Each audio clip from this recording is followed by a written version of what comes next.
자, 이번에는요. 제1노총 이 얘기 좀 해보겠습니다. 먼저 첫 번째 기사입니다. 매일경제 기사가 준비되어 있는데요. 문재인 정부 덕에 민주노총, 한국노총을 제쳤다. 여기 보세요. 여기 그 그래프가 좀 있습니다. 여기 보면 약간 짙은 색이 민주노총, 그 색깔이 어떤 게 한국노총 숫자입니다. 그러니까 이 조합원 숫자죠. 2015년부터 작년까지 이렇게 돼 있는데 2015년 보시죠. 한국노총이 훨씬 많았습니다. 그리고 해가 지나서 2017년에도 많았습니다. 근데 18년 들어서 역전이 됐습니다. 그럼 올해는요. 격차가 더 나지 않을까 뭐 이런 추정도 가능한 겁니다. 지금요. 그러니까 변화가 있었다는 거죠. 내용 보겠습니다. 공공부문 정규직화 앞세워 1년 사이 조합원 25만 명이 늘어났습니다. 그래서 민주노총이 제1노총이 된 겁니다. 그럼 제1노총이라는 거는요. 상징적 의미로 끝나는 게 아닙니다. 대표성을 갖게 되는 거잖아요. 그렇게 되면은. 경사노위 보이콧하는 민주노총, 사회적 타협 계속 발목 잡을 수도 있다. 그리고 본인들의 발언권을 높여달라 이런 주장이 계속 나올 거란 말이에요. 그래서 여러 가지 좀 분석이 좀 있습니다. 자, 그럼 이 주제와 관련해서요. 지금부터 두 개의 신문 기사를 비교해 보겠습니다. 주제는 달라도, 주제는 같아도죠. 주제는 같아도 내용은 다르다. 신문 대 신문 보겠습니다.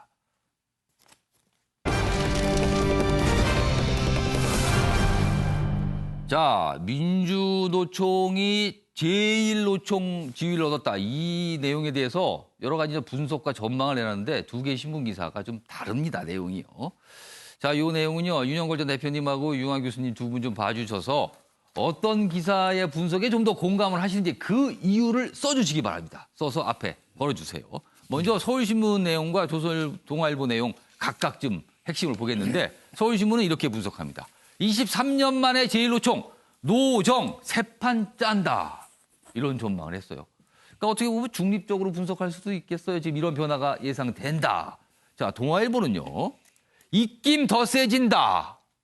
노사 갈등 악화 우려. 그러니까 지금도 입김이 센데 더 세진다. 그리고 이게 노사 관계 이거 악화될 수 있다. 이렇게 또 전망을 했습니다. 자, 그럼 구체적으로 기사에서 뭐라고 돼 있는지 보겠습니다. 먼저 서울신문인데요. 전교조 5만 명을 포함하면 100만 명이다. 100만 명 민주노총, 제1노총 등극이라는 표현을 썼습니다. 노정 세판 짠다. 이렇게 돼 있습니다. 내용 보면요. 정규직이 된 공공운수노조 대거 합류했다. 그리고 정공로, 네이버, 넥슨 등 IT 기업 등에서도 가입이 있었다.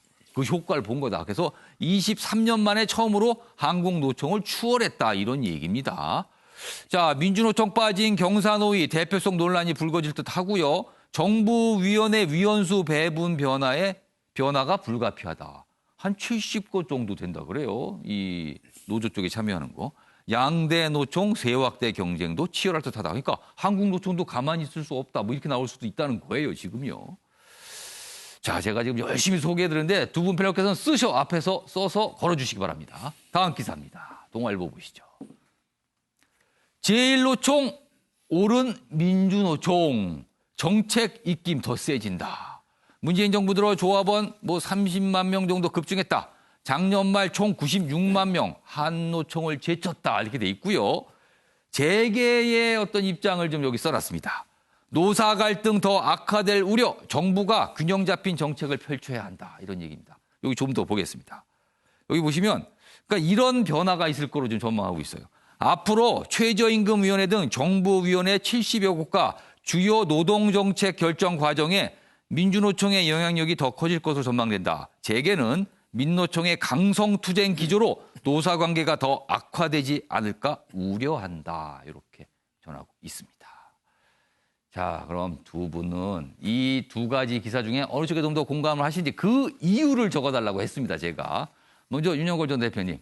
어떻게 보십니까? 예, 동아일보의 논조에 동감을 하죠. 예. 예, 제가 만든 말입니다. 완장 효과. 완장 효과. 여기에 뭐 달거나 이러면은 갑자기 목소리가 커지고 왜 착하던 아이가 학교 다닐 때도 반장만 되면은 또 굉장히 그 목소리 커지는 친구들 있잖아요. 민노총이 여태까지 2등 했거든요. 예.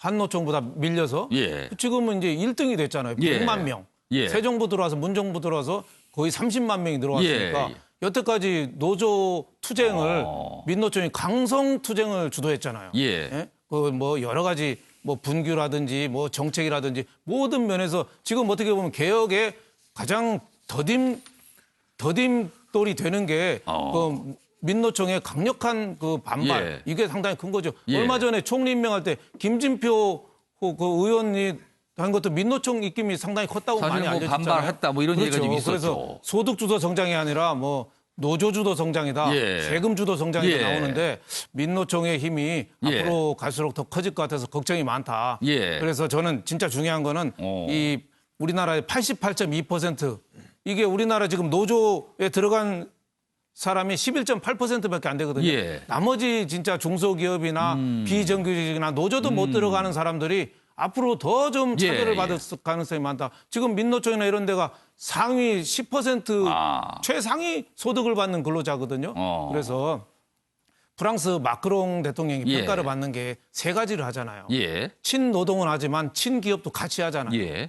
그리고 국민과의 소통, 대토론을 많이 하고 또 탁월한 조정 능력 세 가지 때문에 평가를 받거든요. 예. 그래서 저는 노조 뭐 중시하는 건 좋다 이거죠. 예. 근데 친기업하고 좀 같이 가자. 친시장, 친기업 이거랑 좀 같이 가야지. 예. 지금 자칫 질주하는 민노총에 깔리면은 우리나라 경제가 마차 바퀴에 깔리는 그런 예. 경우가 굉장히 좀 걱정이 많이 된다 이런 생각이 듭니다. 네. 그러니까 노조도 친하고 기업도 친하고 좀 같이 지냈으면 좋겠다 이 말씀을 해주신 거예요.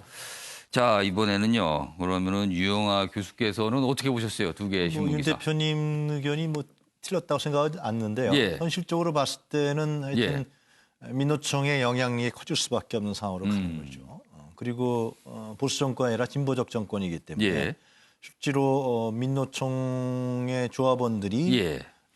현재 정권에 상당 부분 영향을 미치게 뭐 민주당 당원으로 있다든가 예. 그런 부분도 있고요. 그렇기 때문에 문재인 정부 입장에 봤을 때는 민노총의 입김이라든가 주장을 더욱더 중요하게 여길 수밖에 없는 상황으로 가는 것 같습니다. 그런데 문제는 지금 이제 경산호위에도 지금 민노총이 들어와 있지 않고요. 그렇습니다. 참여 안 하고 있어요. 문재인 정부하고 민노총하고 그렇게 좋은 사이가 아닙니다. 실제로. 처음에는 괜찮게 가는 듯 하다가 좀 벌어졌죠, 지금요.